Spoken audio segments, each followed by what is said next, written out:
Καλησπέρα. Νιώθω βαθιά χαρά που σας συναντώ. Ξέρετε, βαθιά πιστεύω ότι οι άνθρωποι δεν συναντιόμαστε τυχαία. Και όταν συναντιόμαστε έτσι, πάντα κάτι έχουμε να διδάξουμε ένας τον άλλον. Όταν άκουσα τον τίτλο του TEDx «Τόλμησε», ξέρετε, βγήκε το αγωνιστικό από μέσα μου. Λέω, φυσικά, εμένα πρέπει να φωνάξουνε. Είναι πολύ τολμηρό να ξεκινάς στα 25 σου να κάνεις πρωταθλητισμό. Θα τα λέμε αυτά. Είναι πολύ τολμηρό να ξεκινάς να κάνεις ένα καινοτόμο παιδαγωγικό σύστημα. Και αυτό πολύ τόλμη θέλει. Είναι πολύ τολμηρό ξαφνικά να βγαίνεις στην τηλεόραση και να χορεύεις Λάτιν που δεν έχω χορέψει ποτέ στη ζωή μου. Και είναι και πολύ τολμηρό μέσα στην κρίση να θέλεις να επιλέξεις να κάνεις ένα καινοτόμο σχολείο, ένα πρότυπο σχολείο που διδάσκει αθλητισμό μέσα στο Ολυμπιακό στάδιο. Και αφού πια έχω πάρει τη σημαντικότητά του εγώ μου και νιώθω ήδη πολύ πιο ψηλή, φέρετε και ένα σκαμπουδάκι, ξέρετε, πιο μελαχρινή κτλ. Ξαφνικά όλο αυτό κατέρευσε σε μια βαθύτερη επίγνωση αυτής της λέξης. Τόλμησε. Ίσως το πιο δύσκολο πράγμα στη ζωή ενός ανθρώπου είναι να τολμήσει απλά να είναι. Να είμαι, να είσαι, να είμαστε. Θέλει τόλμη να αναγνωρίσεις τη μοναδικότητα και την ολότητά σου, αλλά χωρίς εγώ, χωρίς να συγκρίνεσαι, να ανταγωνίζεσαι, να πρέπει να αποδείξεις. Το πιο τολμηρό πράγμα είναι να αναγνωρίσεις την ολότητά σου και να δημιουργήσεις ένα πεδίο δυνατοτήτων με έμφαση στην αγάπη. Να αγαπάς ό,τι κάνεις και να κάνεις ό,τι αγαπάς. Να αναγνωρίσεις ότι είσαι πολύ διαφορετικός από οποιονδήποτε άλλο, αλλά όχι αυτό να σε κάνει συγκριτικά καλύτερο. Απλά να επιτρέψεις να ανθίσει η ύπαρξη. Όμως, στα αλήθεια, πόσο γνωρίζουμε τι είναι αυτή η ολότητα που είμαστε. Πόσο έχουμε σύνδεση με αυτό που είμαστε. Οι περισσότεροι αυτό που βλέπουμε είναι ένα σώμα. Στην πραγματικότητα όμως είμαστε μια ολότητα, μια πηγή ενέργειας. Είμαστε ένας τρόπος σκέψης που είναι διαφορετικός και μοναδικός, γιατί ο καθένας διαφορετικά αντιλαμβάνεται. Είμαστε συναίσθημα και φυσικά είμαστε και σώμα. Το ενδιαφέρον είναι ότι ενώ είμαστε όλα αυτά, στην καθημερινότητα, για κάποιον λόγο, είμαστε χωρισμένοι. Έχουμε χωρίσει αυτές τις 4 βάσεις και τις ζητάμε να λειτουργήσουν μόνες τους. Για παράδειγμα, αυτή τη στιγμή η εκπαίδευση σου ζητάει να απομονώσεις την νοητική βάση. Δηλαδή, τι ζητάει? Ζητάει από παιδιά που είναι μια ολότητα να καθίσουν σε ένα θρανείο και να γίνουν δέκτες πληροφοριών απλά από κάποιο δάσκαλο που θα έρθει να τους πει 5 πράγματα και ο επόμενος και ο επόμενος και ο επόμενος. Και ενώ είναι ενέργεια, είναι συναισθήματα, είναι σώμα, πείτε μου, δεν έχετε ποτέ στο σχολείο σκεφτεί πότε θα τελειώσει αυτή η ώρα, να χτυπήσει διάλειμμα, να πάω με τους φίλους μου έξω. Πόσο καταπιεστικό μπορεί να είναι για ένα παιδί που έχει τόσα πολλά παιδεία, να του πεις ξαφνικά ακινητοποιήσου και όχι απλά ακινητοποιήσου, μάθε γιατί αυτά που θα σου πω, αυτά πρέπει να ακούσεις και να τα αντιληφθείς. Θα σας το πάω σε πιο ενήλικο, που σίγουρα το έχετε βιώσει όλοι αυτό. Εγώ δηλαδή θυμάμαι την πρώτη μου εμπειρία στο γυμναστήριο. Σκηνικό. Είμαι πάνω στο διάδρομο. Τρέχω. Το σώμα μου τρέχει. Το μυαλό μου σκέφτεται. Τι θα μαγειρέψω αύριο. Τι κάνει ο φίλος μου ο Βασίλης. Τι έγινε με αυτή την περίπτωση. Τι το ένα, τι το άλλο. Το συναίσθημά μου, τι ήταν αυτό που μας βρήκε πάνω στο διάδρομο. Πόσο ακόμα είναι αυτά τα 6 λεπτά. Και η ενέργειά μου φυσικά οπουδήποτε αλλού, εκτός από να είναι παρούσα σε αυτό που συμβαίνει εκείνη την ώρα. Θέλω να σηκώσω το χέρι σας πόσοι από εσάς έχετε πάει γυμναστήριο. Έχετε γραφτεί, έχετε πάει 3 φορές και μετά τον καταλήψατε. Καταλάβατε, είστε φίλοι μου. Καταλάβατε, με πιάνετε ακριβώς, δηλαδή που έχουμε. Καταλάβατε ακριβώς τι συμβαίνει. Ενώ λοιπόν είμαστε μια ολότητα και θα πρέπει να είναι και οι 4 βάσεις μας παρούσες σε αυτό που συμβαίνει, εμείς για κάποιο λόγο λέμε ότι πρέπει να διαβάσεις αν θες να παίξεις, πρέπει να δουλέψεις σκληρά αν θες να πας διακοπές. Γιατί?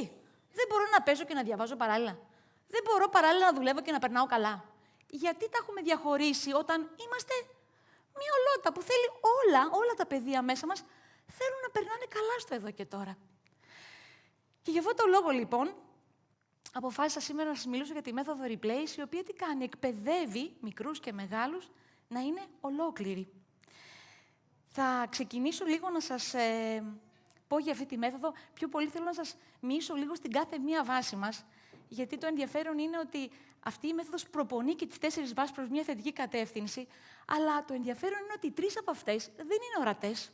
Δηλαδή, λες, εντάξει, το παιδάκι το ταΐζουμε, μεγαλώνει. Και δεν μπορούμε πολλές φορές εκείνη την ώρα, και λογικό είναι γιατί δεν το βλέπουμε, ότι είμαστε μια πηγή ενέργειας, ότι έχουμε σκέψη, συναίσθημα και ότι και αυτά θέλουν τροφή. Και ότι όπου τα στρέψεις θα μεγενθύνουν. Αυτό που έχει σημασία είναι να καταλάβουμε λίγο την κάθε βάση και πώς θα μπορούσαμε να προπονήσουμε την κάθε βάση. Γιατί μέσα από αυτό θα καταλάβουμε και εμάς, αλλά θα μπορούσαμε να καταλάβουμε και πώς μπορεί να αλλάξει και λίγο η εκπαίδευση στα πράγματα. Το πιο σημαντικό είναι να καταλάβουμε ότι ο καθένας από εμάς είναι μια πηγή ενέργειας, μια ολότητα. Okay? Τώρα, φυσικά, πριν από μερικά χρόνια, αν μιλάγαμε για ηλεκτρομαγνητικό πεδίο, για άβρα, για ενέργεια, για το τι είναι, τι αυτό, θα μας περνάγανε για τρελούς. Και ευτυχώς η κβαντική φυσική έρχεται και λέει: όχι, όντως. 60 εκατοστά πάνω, κάτω, πλάγια, μπρος και πίσω από την ύπαρξη, υπάρχει ένα ηλεκτρομαγνητικό πεδίο φωτονίων και εκπέμπουμε και ακτινοβολούμε ό,τι αγαπάμε και ό,τι φοβόμαστε. Και το περιβάλλον τι κάνει, μας επιστρέφει αυτό που έχουμε δονήσει. Okay? Το πιο σημαντικό είναι ότι από εκεί ξεκινάνε όλα. Δηλαδή, σκεφτείτε έναν αθλητή τώρα. Στην πραγματικότητα, τι πιστεύετε, ότι αν έχει απλά σωματικές ικανότητες, απλά θα πάει και θα πηδήξει και θα κάνει ένα άλμα? Όχι. Όλα ξεκινάνε από αυτήν την σύνδεση με αυτό που είμαι και την πρόθεση. Είμαι εδώ και μαζεύω τα κομμάτια μου και λέω: πού θέλω να πάω? Προς τα πού, τι θέλω να πετύχω, τι θέλω να συμβεί. Φανταστείτε λοιπόν τώρα σε μία τάξη, ξαφνικά ένας δάσκαλος μπαίνει μέσα και είναι 30 παιδιά, τα οποία το ένα έχει μαλώσει με τη μαμά του το πρωί γιατί δεν του βάλε το μπλουζάκι αυτό που ήθελε. Ο άλλος είναι ενθουσιασμένος, ο άλλος είναι χαρούμενος, του πάνε να του πάρουν ποδήλατο. Ο άλλος, ξέρω εγώ, ήταν στεναχωρημένος γιατί ο σκύλος του κάτι έχει πάθει. Σκεφτείτε λοιπόν ότι αυτή τη στιγμή μπαίνουν 30 διαφορετικές ενέργειες και ένας δάσκαλος μπαίνει και λέει: σήμερα θα μάθουμε τις ταλαντώσεις, υπάρχουν και είναι αυτό, εκείνο. Και περιμένουμε από τα παιδιά, αντί να είναι συντονισμένα σε αυτό που θα συμβεί, απλά να παρακολουθήσουν την πληροφορία. Δεν υπάρχει περίπτωση. Κάτι άλλο θα σκέφτονται, κάτι άλλο θα νιώθουν, κάπου αλλού θα είναι. Άρα το παν σε μια ομάδα, σε μια τάξη, είναι πάντα να ξεκινάει με τη σύνδεση. Να συνδεθώ με αυτό που είμαι και φέρω. Και με την πρόθεση. Τι θέλω να μάθω, πού θέλω να πάω, πού θέλω να κατευθυνθώ. Και εκεί θα γίνει ένας συντονισμός. Θα υπάρξει ένα ουδέτερο πεδίο που θα μπορεί πραγματικά να ξεκινήσει ένα υπέροχο μάθημα. Τα παιδιά με αυτόν τον τρόπο είναι πολύ πιο ήρεμα και ολόκληρα με τη μοναδικότητά τους. Σκεφτείτε ότι ένα παιδί που θα μπορούσε να συντονιστεί με την ύπαρξή του και να νιώθει καλά και να επιτρέπει να εκδηλώσει όλα όσα είναι, δεν θα υπήρχε bullying στο σχολείο. Γιατί τα παιδιά θα ήταν πολύ πιο συντονισμένα με τις δικές τους δυνατότητες, με αυτό που ίδιο ο καθένας φέρει. Η δεύτερη βάση και πολύ σημαντική, η νοητική μας βάση. Η νοητική μας βάση λέει ότι ο καθένας από εμάς κάνει 50.000 σκέψεις την ημέρα, εκ των οποίων οι 35.000 τείνουν να είναι αρνητικές. Που μου είχε πει, αλλά βέβαια, τέτοιος είναι. Που του είχα πει, που έγινε αυτό, που έγινε εκείνο. Και φυσικά ο λόγος μας έχει δύναμη. Γιατί έχει συχνότητα. Και όταν το 85 με 90% είναι νερό, αυτή η συχνότητα κάπου αντυχεί στα νερά μου. Κάπου αντυχεί στα συναισθήματά μου. Δεν θα ξεχάσω ένα κοριτσάκι, το οποίο το είχαμε σε ένα κάμπ, το οποίο έκλαιγε με όλη τη δύναμη και έλεγε: μου είπε ότι έχω μπλε γλώσσα. Και ενώ της φέραμε το καθρέφτη και λες: κοίτα, δεν έχεις μπλε γλώσσα. Ναι, αλλά αυτός μου είπε ότι έχω μπλε γλώσσα. Ξέρετε γιατί? Γιατί μεγαλώσαμε όλοι και μάθαμε να ζούμε με τις γνώμες των άλλων. Δεν μάθαμε ποτέ να πούμε και να πούμε: έλα, στηρίξω λίγο εμένα. Έλα λίγο να μ' αγαπήσω αυτό που είμαι, το ξεχωριστό, το μοναδικό. Μου είπαν αυτό είμαι. Μου είπαν εκείνο, κουτάκια. Αυτό που μου είπαν οι άλλοι. Πόσες έρευνες έχουν γίνει που πήγαν 10 άνθρωποι και σου είπαν: δεν σε βλέπω πολύ καλά. Σαν να σε βλέπω λίγο χλωμό. Σε 10 μέρες είναι στο νοσοκομείο. Δεν μάθαμε ποτέ να συντονιζόμαστε με αυτό που εμείς είμαστε και φέρουμε. Και αυτό είναι το πιο σημαντικό, να αρχίσουμε να εκφράζουμε λόγο και να στηρίζουμε εμείς εμάς. Να μην περιμένω κάποιον να μου πει: α, τι ωραία που είσαι ή τι χάλια που είσαι, και αυτό να μου ανεβάζει τη διάθεση, αλλά να έρχομαι εγώ και να στηρίζω με αγάπη. Προσέξτε, όχι για να ανεβάσω το εγώ μου. Όχι για να πω: α, εγώ είμαι και κοίτα πόσο μπράβο και αξίζω και αρχίζω και βάζω λέξεις και λόγια στον εαυτό μου. Όχι. Με αυτή την βαθιά επίγνωση ότι είμαι ένα μοναδικό πλάσμα όπως είναι το δαχτυλικό μου αποτύπωμα. Και έχω ανάγκη να το στηρίξω και να ακούσω εγώ εμένα, τα κύτταρά μου. Η τρίτη πολύ σημαντική βάση είναι τα συναισθήματά μας. Πάρα πολλές έρευνες επιβεβαιώνουν ότι πραγματικά τα παιδιά αλλά και οι ενήλικες αφομοιώνουν πολύ πιο γρήγορα πληροφορίες όταν είναι σε επαφή με θετικά συναισθήματα. Και νομίζω ότι κάτι ήξερε αυτός ο άνθρωπος που έλεγε ότι τα πράγματα που θα μάθεις παίζοντας για μία ώρα με έναν άνθρωπο, δεν τα μάθεις μιλώντας μαζί του έναν ολόκληρο χρόνο. Γιατί εκεί εκδηλώνονται τα πάντα. Και η αλήθεια είναι ότι όταν παίζουμε, καταρρέει το εγώ. Σκεφτείτε λοιπόν ότι Για μένα, το μάθημα που πρέπει να μπεις και απλά να πεις είναι ταλαντώσεις, είναι εκείνη την ώρα που θα σηκώσεις τα παιδιά και θα πεις «Ωραία, για δημιουργήστε όλοι να γίνουμε μια ταλάντωση». Να μπει δηλαδή ουσιαστικά και το συναισθηματικό πεδίο σε αυτό που συμβαίνει, σε αυτό που μαθαίνεις. Απ' την άλλη, να ξέρετε ότι το DNA μας είναι πολύ πιο ανοιχτό και δεκτικό στο να είναι υγιές όταν είμαστε σε γέλιο, χαρά, όταν έχουμε όμορφα συναισθήματα. Αν το συναίσθημα σέρνεται και το σώμα σέρνεται. Ξέρετε γιατί? Γιατί το σώμα μας, στην πραγματικότητα, γράφω εδώ ότι όταν εκπέμπουμε, σκεφτόμαστε και νιώθουμε θετικά, το σώμα μας κάνει θαύματα. Ξέρετε γιατί? Γιατί το σώμα έχει καταπληκτική μνήμη, αλλά δεν έχει πρωτοβουλία. Εκτός αν μου πει κάποιος ότι ξαφνικά σηκώθηκε ένα πρωί και τα πόδια του πηγαίνανε και δεν ήξερε πώς τα πού πήγαινε. Όχι. Έχει μνήμη, αλλά το σώμα ακολουθεί αυτό που εκπέμπεις, αυτό που νιώθεις, αυτό που σκέφτεσαι. Και αν αυτά είναι θετικά, σκεφτείτε όταν είμαστε ερωτευμένοι. Κάνουμε 1500 πράγματα. Μπορούμε να είμαστε 50 ώρες ξύπνοι, ζωντανοί, να κάνουμε 1500 πράγματα.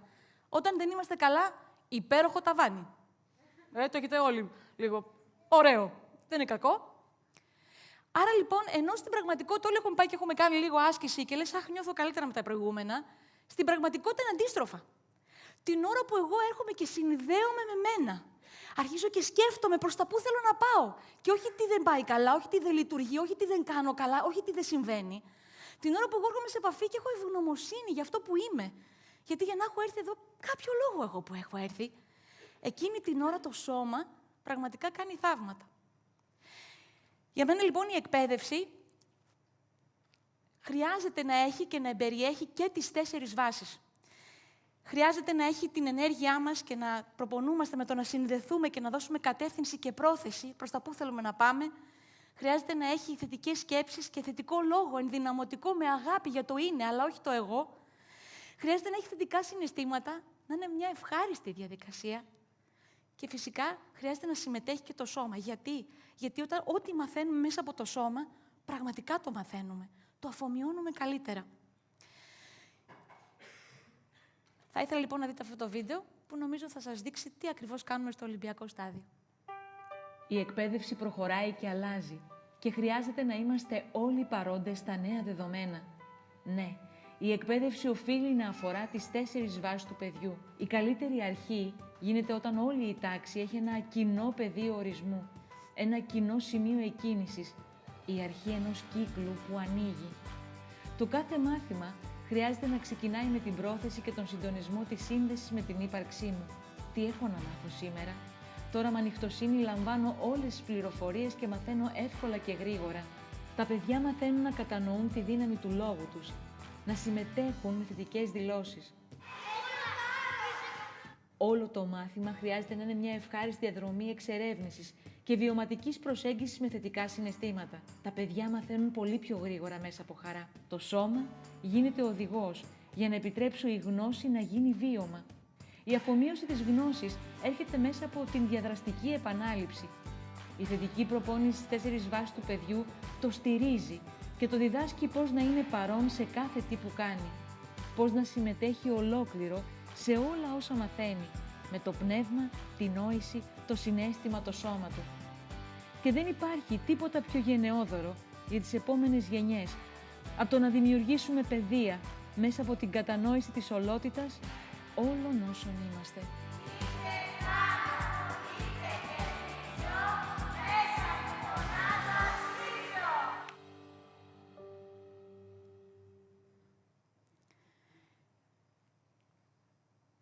Η πρόθεση, ο λόγος, η χαρά, το βίωμα. Είμαστε πολλά περισσότερα από όσα πιστεύουμε ή φανταζόμαστε ότι είμαστε. Και για να τα ανακαλύψουμε χρειάζεται τόλμη. Και θα σας πω και κάτι που ίσως να ακουστεί λίγο παιδικό, αλλά εγώ θα το πω. Πιστεύω ότι όταν ο Θεός μας ζήτησε να κατέβουμε εδώ στη γη, δεν μας ζήτησε ούτε να αποδείξουμε, ούτε να συγκριθούμε, ούτε να είμαστε καλύτεροι ή χειρότεροι από τους γύρω μας. Το μόνο που μας ζήτησε είναι απλά να αναγνωρίσουμε τη μοναδικότητά μας και να ανθίσουμε. Να ανθίσουμε και να εκδηλώσουμε όλα όσα είμαστε, για να ζήσουμε την πιο φωτισμένη ζωή που μπορούμε. Και αυτό θέλει τόλμη. Σας ευχαριστώ μέσα από την καρδιά μου.